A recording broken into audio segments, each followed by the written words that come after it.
Hi guys, Matthias here from Molnify. Today I'm going to teach you how you can create a waterfall chart with Molnify. So let's get into it.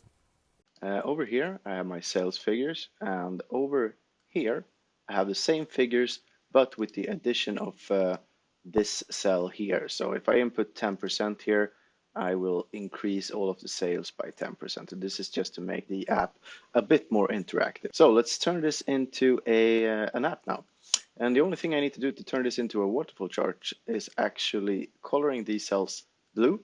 The color blue will tell Molnify that this is a chart, and the letter E here will tell Molnify that this is supposed to be a waterfall chart. Sales increase, this I want as an input, so I'm going to color this cell green, and then I'm going to put an ID here, waterfall chart demo, and then I'm going to type name, my waterfall chart.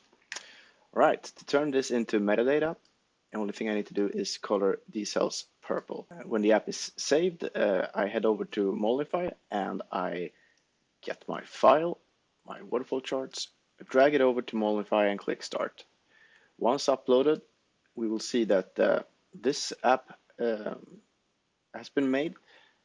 Now I can increase my sales here by say 6%, 9%, maybe I'll type 50 here, and you can see that the chart will react accordingly. Maybe just for fun, I want to add a nice background image to this app as well.